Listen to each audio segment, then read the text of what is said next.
guys, welcome to a new kind of video that I totally did not, but absolutely did steal the idea from my good friend Steven Suptic. So thank you, Steven Suptic, for the idea of this video. If you guys want to check out his Snapchat shenanigans, make sure you go to his channel. I will link it right here with his beautiful face. So make sure you go to Steven's and see that. But in case you didn't follow me on Snapchat, or Twitter, again, I opened up my Snapchat to anyone to submit a question, which I've never done before. Thank you for sending me all nice Snapchats. I did not open anything that made me nervous / scared, so that's good. So I'm gonna roll through some of these questions, and hopefully you learned something new. If not, then you should go watch all my other videos and learn something new. Okay, so I'm stopping homework for this, so you're very important, but what Myers-Briggs personality are you? I'm personally EFP, so. Well, I am an INFJ, according to the test that I took. I've only taken it once, and it was like a year ago. Actually, when I was at the Mall of America, I took that test, and it said I was an INFJ, which all the research I've done seems to be pretty accurate. So if you guys disagree with that, you should let me know. I haven't done too much research, but INFJ is what I am. Hey, I'm a big fan, and I just want to know what it's like working for Twitch. Working for Twitch is pretty freaking awesome. I enjoy it, actually. I've worked for Twitch for 2 years now. A lot of people ask me, if I didn't do YouTube, what would I do? And that is my answer, because I don't just do YouTube. I do Twitch full-time, and YouTube is kind of my part-time thing, which is why videos have slowed down lately, because I've taken on more responsibility at Twitch. So in case any of you have not realized it, known, etc., I work full-time for Twitch as the lead community manager, which means I handle tons of things dealing with community events, community education. I handle convention events when it's like meet and greets, parties, opportunities to broadcast from our booth.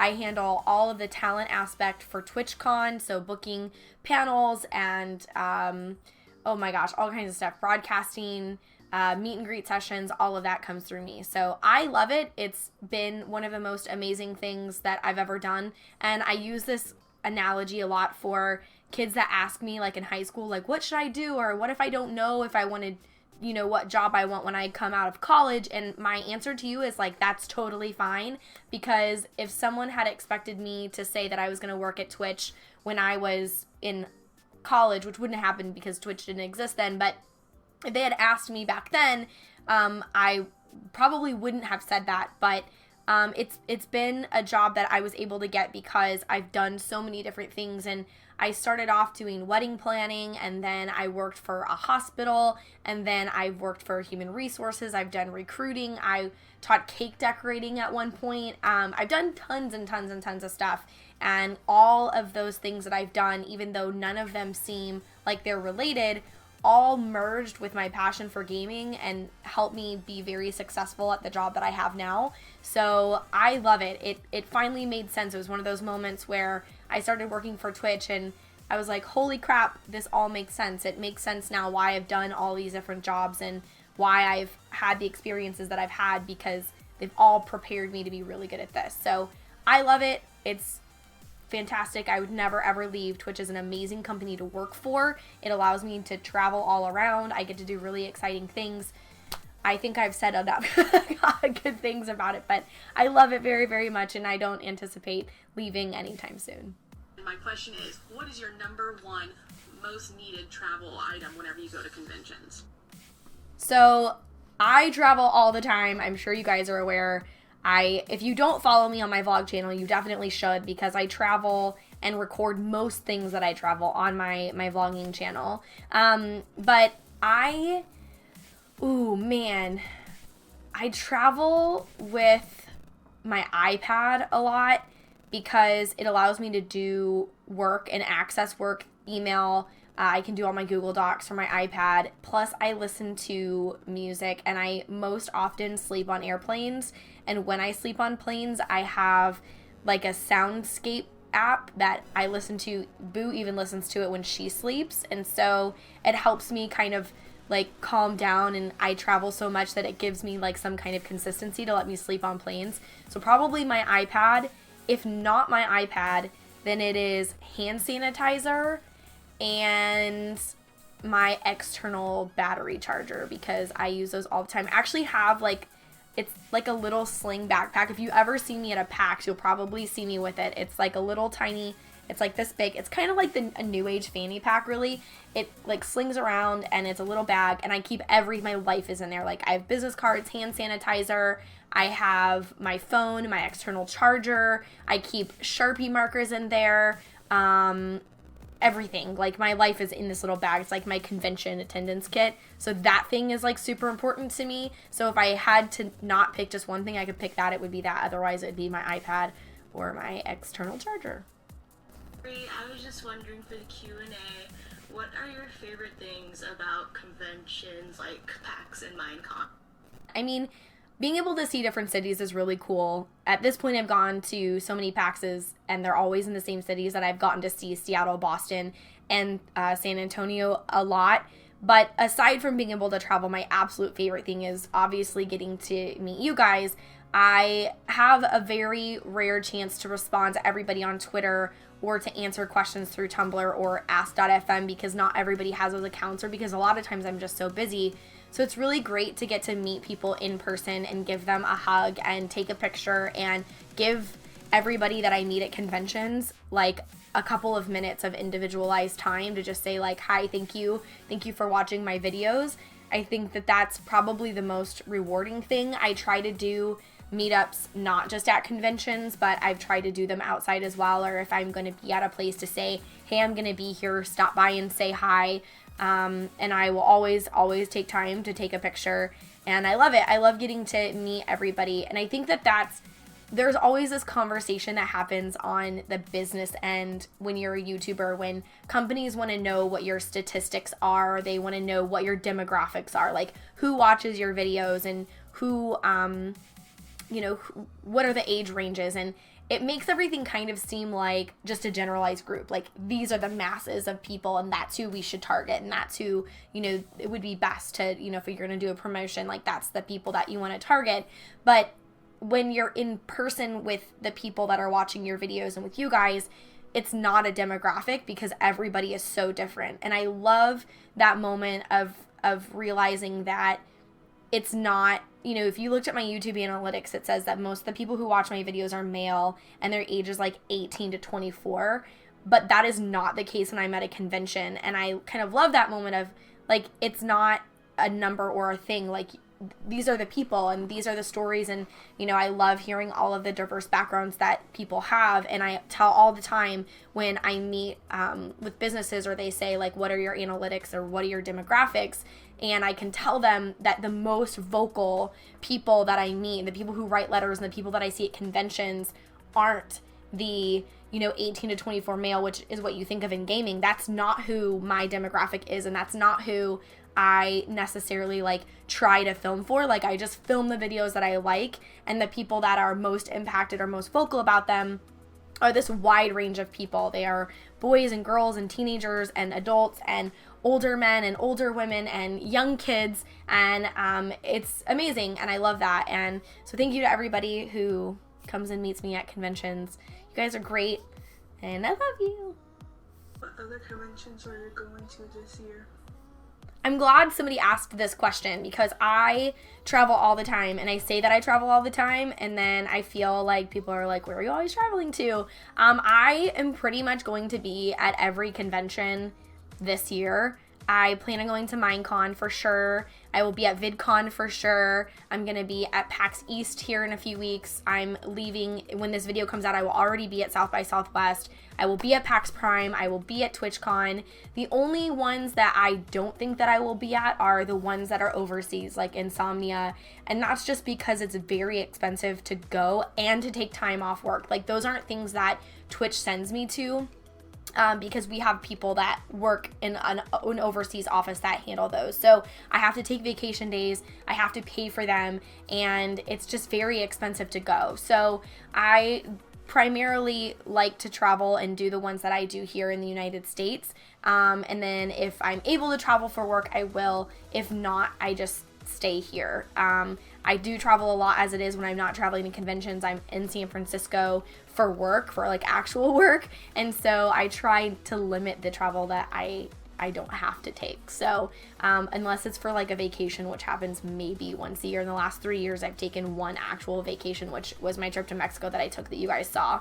So that's what I'm going to be at. South by Southwest, PAX East, VidCon, Minecon, PAX Prime, TwitchCon. So 6 conventions between now and October. I'm sure that there's one I'm missing. Oh, I think I'm going to be at the Wizarding Comic-Con here in St. Louis, which is the beginning of April too. So I think I'm going to be at that one. Watch my Twitter for more news. I'm not quite sure about that one, but watch that. So a lot of conventions. Hopefully I'll see you at some of them. Okay, I was wondering what Hogwarts house you were in. Love you so much. Thanks. Hogwarts houses. I am a Hufflepuff. Don't act like y'all are surprised. Some people might be like, Aureylian, you should be in Gryffindor. No. I'm a Hufflepuff. Girl. Hufflepuff. Alrighty, so what's your favorite show on like Netflix right now? Because I need something to watch. I love you. Okay, so if we're just talking Netflix and we're not talking Hulu and we're not talking anything else, like we're just strictly talking Netflix, there's 2 shows that I've just finished on Netflix that were fantastic. The first one was iZombie, which was great. The first episode, I thought, I don't know about this. Is this gonna like turn super cheeseball-y and then I'm not gonna be able to finish it? And I gave it another shot and I was like addicted. I think I watched all the episodes in like 3 days. So that was great, super great. The one that I absolutely was obsessed with, girl, the originals. I loved the originals. It was so good. I've never watched Vampire Diaries. Apparently this is like a spin-off. It is something related to the Vampire Diaries. Never seen it. I don't know. Maybe I should go back and watch it. But the originals was fantastic. It was a modern drama meets Twilight. Don't hate. I like Twilight. Meets Twilight, meets Grown Ups, meets I could have a stressful day and sit down with a glass of red wine and watch the originals and love everything. I was obsessed. Who's your favorite character on Once Upon a Time? Okay, so obviously it would have to be Hook, right? If you don't know that I have an obsession with Hook, you should know I have an obsession with Hook. Hook is my absolute favorite character. I mean, he's really cute, but the thing I like most about Hook is that he's the villain when you first meet him, right? Everyone knows Captain Hook is the bad guy. He's this total jerk. You've been raised to not like him because of the Peter Pan stories and just because it's Captain Hook, right? So he's this bad guy, but you learn through Once Upon a Time that he has this history. He is the way that he is for a reason. He had a love of his life. He lost the love of his life, and now we're seeing him change from this bad person because he doesn't want to repeat the mistakes of the past and lose potentially a new love. And I love that. It's so romantic. And who doesn't want to make someone fall in love with them and be like, I'm going to love you forever and I'm going to prove this, and also have amazingly good beard and a British accent and guyliner. I mean,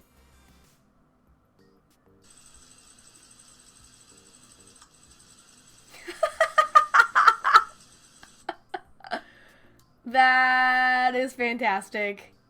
That is fantastic. So good. So, DC versus Marvel. This is actually a question that came up quite frequently in the Snapchats that I got. And it's, dude, how do you, like, one hand you have the Avengers, on the other hand you have Batman and Superman and all these, like, classic characters, and then on the other hand you have Marvel that has, like, Guardians of the Galaxy, which is fantastic. Could you just put your hands together and just make them both your favorites? I don't know why you have to pick one, but you're asking me to pick one. I mean, if you're gonna make me pick one, I would probably have to say Marvel. Just because, and I'm gonna be that person that is not going off comic books. I'm strictly strictly going off of the movies, I loved Smallville. Like, loved Smallville. I watched every episode of every season to the very end. I loved it. I don't even know if that actually counts as DC, but it was based off Superman. It was fantastic. But if we're just going to go off the movies, which is what I'm going to go by, I'm going to go with Marvel. I love the Avengers movies, every single one of them. Captain America, the actual Avengers movies, like every single one of them is always really entertaining, really great, perfect. I wish that they didn't make Black Widow such a wuss sometimes in the movies where she's like, I'm really stuck in this little thing, but then other times she's like a total badass. I kind of, that there's like a thing there. But I'm going to give it to Marvel. Please don't hate me. I love them both. Ugh. You say you're related to Batman, but we know you are Batman. Don't try hide. So, what he's referring to is I made a joke on Twitter. If you guys, again, don't follow me there. I did an announcement for Twitch, and they put my name in the lower third, which is Aaron Wayne. And so I made a joke that I've withheld my last name for so long because I'm actually related to Batman, and I didn't want to, put him on a pedestal and have people be like, oh, can you talk to Batman for me? So that's what he's referring to. But I mean, you have never seen me and Batman in the same room, so maybe I'm just really good at, tucking this in and getting like a Batman, deep boy. I don't want to do it because I don't want to prove that I am, but I'm also not going to disprove it. So you can write your theories from here. Hi, Aureylian. My question is, if you wanted to, would you let her be in a video or stream with you at some time? Thanks. So this question and questions like this were also super popular on Snapchat when you guys did them this time. And they were questions like, would you ever let Boo have her own YouTube channel? Are you ever going to put her in videos? When can she do a Minecraft video again? And I actually have a video already recorded that is sitting on my vlog channel right now, waiting for me to upload it when the time is right. But basically the TLDR of that is that yes, Boo will be in videos again at some point. The short version of the very long story is that she did them when she was little. She never had her face in them. I did have a couple old pictures on my Instagram that are still there because we all know that once something's on the internet, you can never take it down. So I just wanted to retain ownership of that on my own Instagram account instead of deleting them and then try to covering them up, which you can't do anyway. But then after that point, both her dad and I collectively decided to take her out of that situation because she was at an age and my YouTube started getting bigger than I had ever imagined that it would be. And so with the potential of her coming with me to events, we didn't want people to walk up to her and know her name or approach her at an age where she wasn't able to determine that not everybody is an okay stranger to trust and that there are limited people that you should talk to. You should never go with anyone. But she was so little when I started YouTube that we were very, very concerned about that and about her safety. And so we opted at that point just to remove her, to keep her kind of out of that public eye, and so that it wouldn't become that much of an issue. And she never ended up traveling with me, so it wasn't a problem. But now that she is traveling with me, and now that there is a very strong likelihood that she will be at future conventions, with me recording my life as I, vlog, there's a strong chance that she's going to end up in one, and it's very hard to avoid that. And so we thought, you know what, the potential of her being around people is very high, and so she's older now, she can handle that. And so yes, she will be in vlogs at some point. She will be in social media. Slowly, it's not going to be inundated and in your face, but slowly as it's natural, it'll appear. And then the gameplay thing is a little bit trickier because the gameplay thing is something where she's expressed a very strong interest in doing it. She wants to do it. We want her to be involved, but we also want it to be something that is not a stressor for her, where she doesn't feel obligated to do it because she already is at that point where she knows it's been a long time since she records a video. She likes to do it and she wants to see the response. So we don't want it to be something that she's wanting to do all the time. That's a scheduled, we're going to sit down and record it once a week, and she can handle that in addition to her schoolwork. She's not afraid of the YouTube comments. So there's a lot more that goes into that because she's very, very smart. She reads on an almost 6th grade level. And so comments on YouTube, she will read and understand. And so we want to protect her from that. We're not quite ready. So yes, she will be in vlogs, most definitely. The gameplay stuff will probably come later, maybe as early as this summer, maybe not. But the answer is yes, she will. Just hang tight, and hopefully you guys are excited about it.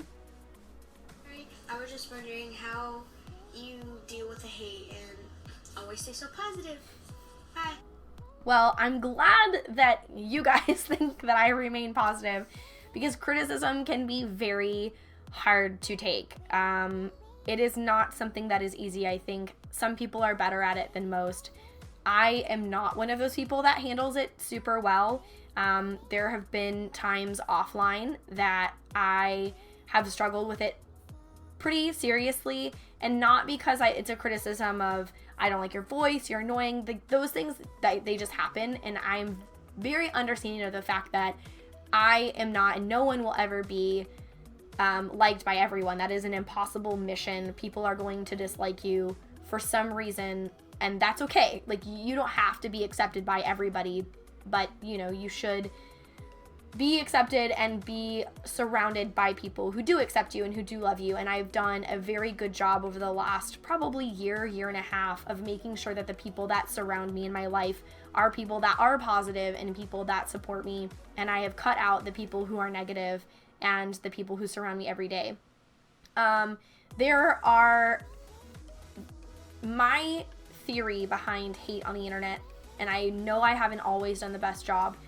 I try not to call it out. I try not to call out specific people. I try not to reply to people who are super negative. I don't want to give them attention. I don't want to put that in the limelight. I would rather reply to people or make people's day who are positive and give them the attention that they deserve, because I feel like when you give attention to negative people, that impression stays in your head.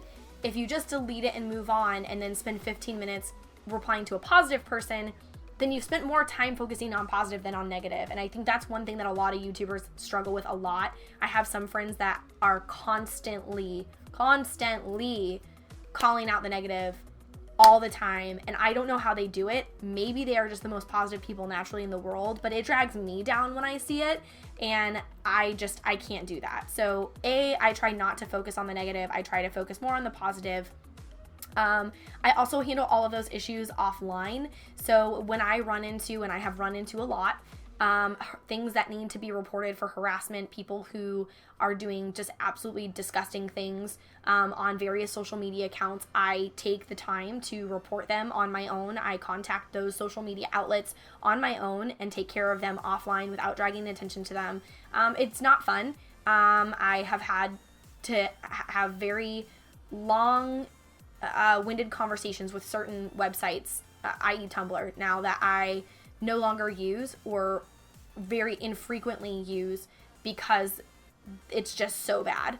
And so I think that the impression that you get is that I remain positive or that it doesn't bother me, but I think that's because I try to focus on the positive and keep all of that stuff out of you guys' life. I don't want to make anyone else's life more negative. So you handle it, you do the best that you can, and you just, at the end of the day, keep yourself surrounded by positive people. My family, Boo, my friends, my boyfriend, they are all very, very positive people, and I love them all very, very much because they constantly remind me of why those people's opinions don't matter and why, I am not the things that people choose to say about me. So I know at the end of the day, I've done my best job, and I am who I am, and not everyone's going to like me, and that's okay.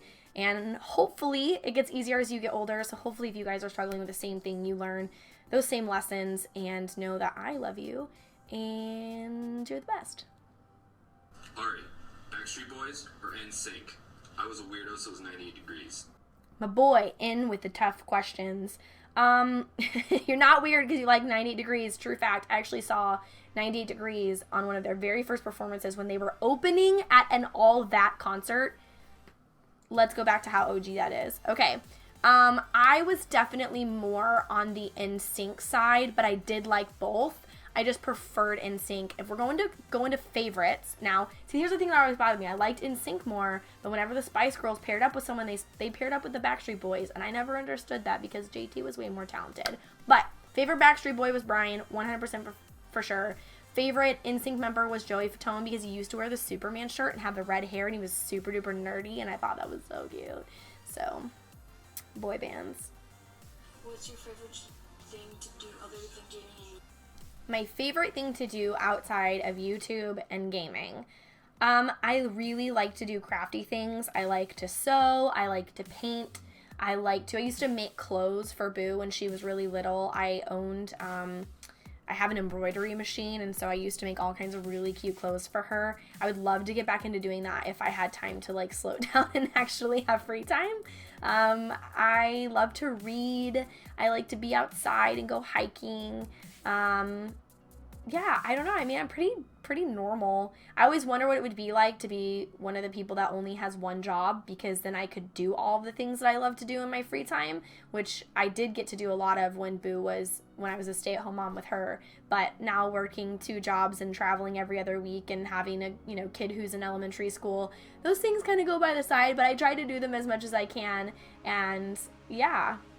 I don't know if this question has been asked before, but what inspired you to be on YouTube, or who inspired you to be on YouTube? I know I've answered this question in past videos before, but the person who got me involved in YouTube was actually in the Littlewood. If you guys, I'm sure you've heard of him.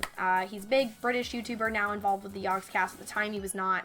But I happened to just meet him through Twitter. I was running my own Minecraft server and wanted people to play, and I Googled Minecraft and his name came up, and so I followed him, and then we started just tweeting at each other randomly and having really funny interactions, and he just one day asked me like, hey, do you want to live stream? And I said, like, what is that? And he explained it, and I thought it was really stupid, and shh, don't tell Kappa. And so he explained it to me, and I was like, yeah, sure, that's fine. And so I streamed with him, and his kind of core audience, the Saplings, adopted me way back then. I think he had like 130,000 subscribers at the time. And so he encouraged me, and so he helped me really get started up. Him and both Basherverse helped me get started with my YouTube channel. They helped kind of push it, and I started doing videos. They helped me figure out how to upload them, what I should be doing in terms of like analytics, all that kind of stuff. So I got involved because I was already gaming. I had no idea that people were even doing this on YouTube, but in the Littlewood and then Basherverse and a few other YouTubers kind of helped me, encouraged me, and said you could be really good at this. And so that's how I got started. I was wondering, what's your favorite pun? I mean, I guess whatever one is punniest for the occasion. I was wondering where your favorite place in Disneyland is, like if you have any favorite rides or restaurants or shops, or even someplace just like Tomorrowland or Main Street, but yeah. My favorite place in Disneyland or Disney World is Blue Bayou, the restaurant that's inside of Pirates of the Caribbean, because that's one of my favorite all-time rides, like regardless.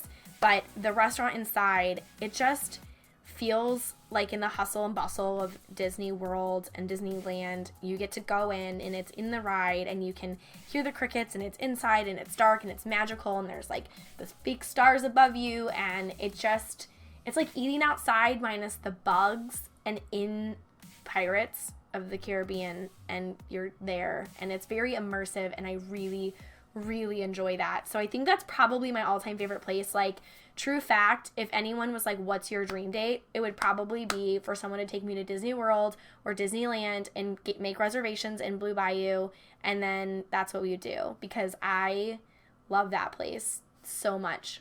Oh my god, what if it was like you could buy out the whole place and it was just you? Oh, now I'm having feelings. Oh. Alright guys, so now that we've had feelings and we've had hilarity and bad puns, and you guys have learned about my, personality test and all kinds of things, hopefully you enjoyed that. Thank you everyone for submitting. If you haven't followed me on Snapchat, just go follow me. It's Aureylian. I'm very easy to find on Snapchat, so make sure you follow me there. I'm sure that I will be doing one of these again soon. Thank you all for watching, and I will see you in game soon. Aureylian booty. I mean, I got a booty. Everyone has a booty. Oh god, it makes me feel so awkward that people are Googling pictures of my booty. My mom's so proud.